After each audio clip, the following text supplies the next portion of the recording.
உலகத்திலேயே மிகப்பெரிய ஒரு எக்ஸிடென்டா அமைஞ்சது தான் அந்த ஏர் இந்தியா பிளைட் அந்த எக்ஸிடென்ட்.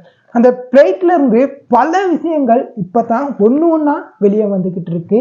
என்னன்னு தான் இந்த வீடியோவில் டீட்டெயிலா பார்க்க போறோம்.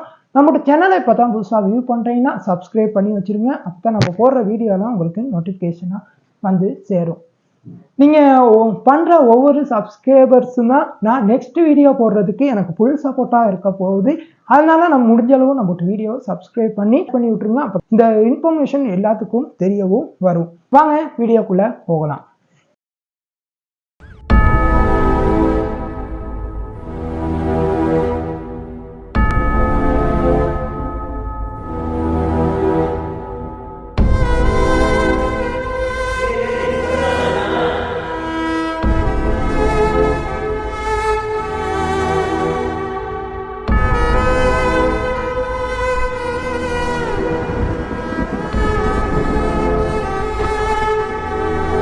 பிளைட் பறக்க ஆரம்பிக்கிற போது அந்த வீடியோ ஒன்று வைரல் ஆகிடுச்சு இல்லையா? அந்த வீடியோ வந்து 16 வயது சிறுவனால எடுக்கப்பட்டது. அந்த வீடியோ எக்ஸிடென்ட் ஆகும் அப்படின்னு எடுக்கப்படல.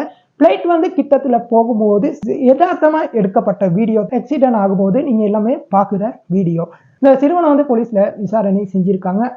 அந்த சிறுவன் இதோட ஃபுல் டீட்டெயில்ஸையும் சொல்லியிருக்காரு. நான் இது வந்து இந்த வீடியோ வந்து ஒரு யதார்த்தமா எடுத்தது தான். இப்படி ஒரு எக்ஸிடென்ட் ஆகும்னு எனக்கு தெரியாது. இந்த எக்ஸிடென்ட் ஆகுன பிறகு எனக்கு பதட்டமாவே இருந்துச்சுன்னு ஒரு அந்த விஷயத்தையும் அவரு சொல்லியிருக்காரு.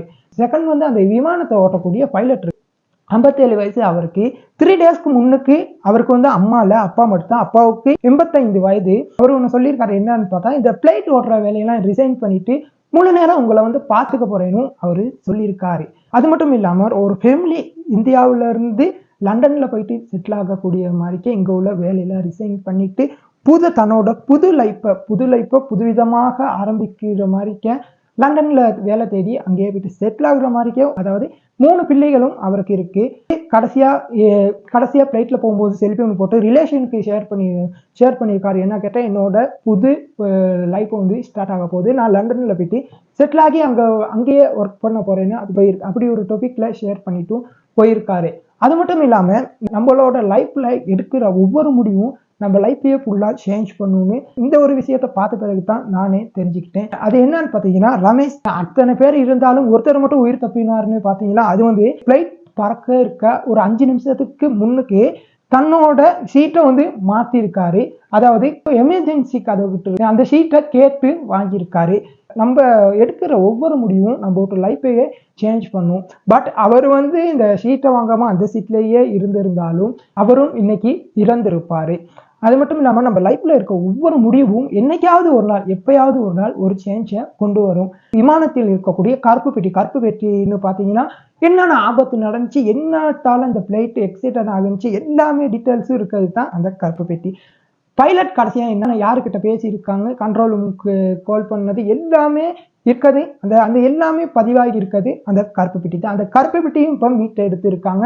அதை தான் ஃபுல்லா விசாரணை செஞ்சுக்கிட்டு இருக்காங்க. இன்னும் அதோட டீட்டெயில்ஸ் வந்து வந்தவனுக்கு அடுத்த வீடியோவில் உங்களுக்கு நான் தரேன். பிளைட்டோட ரெக்கைகள் சரியா ஒர்க் ஆகலை, அதனாலையும் இந்த எக்ஸிடென்ட் நடந்திருக்கலான்னு சொல்லிக்கிட்டு வராங்க. என்னத்தான் பல பேர் பல விஷயங்களை சொன்னாலும் பட் அந்த கருப்பு பெட்டியை ஃபுல்லா பார்த்த பிறகுதான் என்னென்ன நடந்திருக்குன்னு நம்ம எல்லாத்துக்கும் தெரிய வரும். அது மட்டும் இல்லாம இந்த பிளைட்ல போனவங்களோட பல பேரோட பல கனவுகள் இருந்திருக்கும். ஒவ்வொருத்தவங்க இந்த இந்தியாவில இருந்து வேற ஒரு நாடுக்கு ஒர்க் பண்ண போயிருக்கலாம். அது மட்டும் இல்லாம வேற ஒரு நாடுகளில் இந்தியா வந்து அகைன் திரும்ப இருக்கா அவங்க தாய்நாடுக்கும் போறவங்களா இருக்கலாம். பல பேரின் கனவும் ஒரு 30 செகண்ட்ல, அதாவது 30 செகண்ட்ல இல்லாம போயிருக்க. இது வந்து உலகத்திலேயே ஒரு பெரிய விபத்தாகவும் இருக்குது. இந்த உலகத்துல பார்த்தோம்னா பல அழிவுகள் பலவிதமான ஒவ்வொரு நாளும் ஒவ்வொரு செகண்டும் நடந்துக்கிட்டு தான் இருக்கு. இந்த வீடியோ எப்படி இருந்துச்சுன்னு கீழே கமெண்ட்ல சொல்லிட்டு போறேங்க. இந்த மாதிரி இன்ஃபர்மேஷன்னா கண்டிப்பா நம்ம ஒரு சேனலை சப்ஸ்கிரைப் பண்ணிருங்க. நீங்க ஒவ்வொரு சப்ஸ்கிரைபரும் தான் எனக்கு அடுத்த போகிற வீடியோவுக்கு ரொம்ப சப்போர்ட்ஃபுல்லா இருக்க போகுது. நெக்ஸ்ட் வீடியோவில் பார்ப்போம். I am வருஷன்.